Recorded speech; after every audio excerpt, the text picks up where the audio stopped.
RTC సమ్మె సైరనట సమస్యల పరిష్కారానికి మే 7 నుంచి సమ్మె ప్రభుత్వానికి డెడ్ లైన్ విధించిన ఆర్టీసీ జేఏసీ సంస్థ ఎండీ లేబర్ కమిషన్కు సమ్మె నోటీసు 21 అంశాల ప్రస్తావన స్పందించకపోవడంతోనే సమ్మె బాట అంటూ మనకు హైలైట్ కనిపిస్తుంది 7వ పేజీలో ఉంది.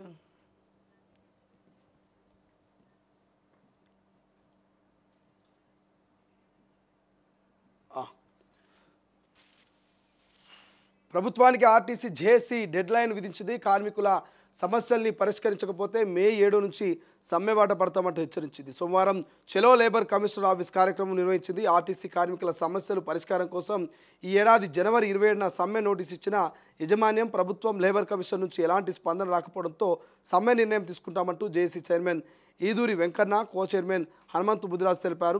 లేబర్ కమిషన్తో చర్చలు జరిపిన క్లారిటీ ఇవ్వలేదంటూ సమ్మె నోటీసుల్లో 21 అంశాలు ప్రస్తావించామని, వాటి పరిష్కారం కోసం ప్రభుత్వం యజమానులను ఎన్నో విధాలుగా ఒత్తిడి చేశామంటూ అయినా స్పందించలేదంటూ మండిపడ్డారు. ప్రభుత్వంలో ఆర్టీసీ కార్మికులను విలీనం చేస్తామంటూ ప్రభుత్వంలో ఆర్టీసీ కార్మికులను విలీనం చేస్తామని కాంగ్రెస్ ప్రభుత్వం హామీ ఇచ్చినా నేటి వరకు ఆ సమస్య కొలికి రాలేదంటూ, ట్రేడ్ యూనియన్లను పునరుద్ధరిస్తామంటూ ఎన్నికల మేనిఫెస్టోలో పెట్టిన నేటి వరకు సమస్యను పరిష్కరించలేదంటూ, ట్రేడ్ యూనియన్ల రిప్రజెంటేషన్ లేకపోవడంతో కార్మికుల యజమానించే ఒత్తిళ్లను వేధింపులకు గురవుతున్నారంటూ ఆవేదన వ్యక్తం చేశారు. 2017లో వేతన సవరణ జరిగిన నేటికి ఏరియర్స్ రాకపోవడం విచారకరమన్నారు. ఇక రిటైర్డ్ ఉద్యోగులకు 2017 వేతన సవరణ ఫిక్సరేషన్లు జరపకపోవడం చాలా బాధాకరమంటూ, ఆ ఫిక్సరేషన్లు జరిపి వారికి వెంటనే ఏరియర్స్ ఇవ్వాలంటూ డిమాండ్ చేశారు. ఇక ఎంటీడబ్ల్యూ యాక్ట్ను ఉల్లంఘిస్తూ 8 గంటల పని దినాలను 12 నుంచి 16 గంటల వరకు చేయిస్తూ ఉద్యోగుల్ని యజమానం ఇబ్బంది పెడుతున్నందుకు మండిపడ్డారు. ఇక డ్రైవర్ కండక్టర్లను చిన్న తప్పిదాలపై సస్పెండ్లు చేయడం సమంజసం కాదన్నారు. ఎలక్ట్రికల్ బస్సులను కేంద్ర రాష్ట్ర ప్రభుత్వాలు ఆర్టీసీకి సరఫరా చేయాలని వారు కోరారు. ఎలక్ట్రికల్ బస్సుల్ని మ్యానుఫ్యాక్చర్ నుంచి హెయిర్ బేసన్లో తీసుకోవడంతో సంస్థ ఉనికి ప్రమాదంలో పడుతుందంటూ హెచ్చరించారు. అనంతరం ఆర్టీసీ ఎండీ సంజనాన్ లేబర్ కమిషనర్కు సమ్మె నోటీసులు అందజేశారు. ఆర్టీసీ కార్మికుల అక్రమ అరెస్టులు, అణచివేతలు కొనసాగితే మెరుపు సమ్మెకు దిగుతామంటూ హెచ్చరించారు.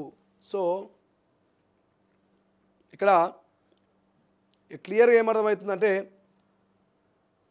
ఇది ఏప్రిల్, ఇలా 8వ తారీఖు, కరెక్ట్గా ఒక నెల తర్వాత అంటే ఏప్రిల్ మే 7వ తారీఖు నుంచి రాష్ట్ర వ్యాప్తంగా ఆర్టీసీ కార్మికులు సమ్మెకు దిగబోతున్నారట.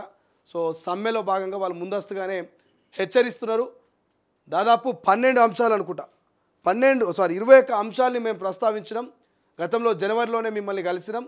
అక్కడ లేబర్ ఆఫీస్లో కావచ్చు, ఇక్కడ ఆర్టీసీకి సంబంధించి మేమంతా కూడా రిక్వెస్ట్ చేసుకున్నాం. 21 అంశాల ప్రస్తావన. అందులో ఎక్కువగా ఆర్టీసీ ఉద్యోగులను 8 గంటల గాను 12-16 గంటల పని చేయించడం కావచ్చు, చిన్న పొరపాట్లకు మమ్మల్ని తొలగించడం కావచ్చు, గత 2017కు సంబంధించినటువంటి ఆర్టీసీ డ్రైవర్ కండక్టర్లకు సంబంధించినటువంటి జీతాల విషయంలో డిస్కషన్ కావచ్చు, ప్రభుత్వ ఉద్యోగులుగా ప్రభుత్వంలో ఆర్టీసీ కార్మికుల విలీనం కావచ్చు, ఇట్లా అనేకమైనటువంటి అంశాల గురించి 21 అంశాలని మేము ప్రస్తావించిన ప్రభుత్వం ముందు, ఆర్టీసీ చైర్మన్ ముందు, ఆర్టీసీ ఎవరైతే లేబర్ ఆఫీస్ ముందు.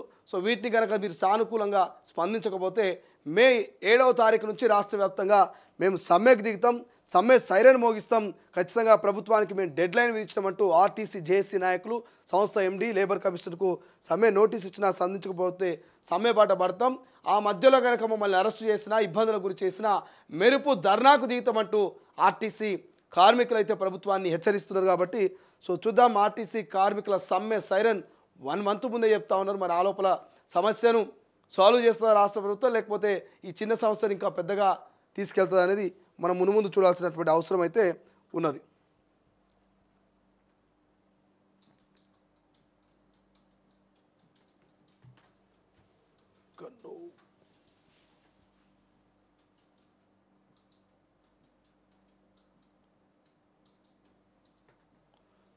ఇక బంకచర్లపై ఎందుకింత సీక్రెట్ అంటూ ఒక వార్త హైలైట్ కనిపిస్తుంది. మీకు ముందే తెలిసిన మాకెందుకు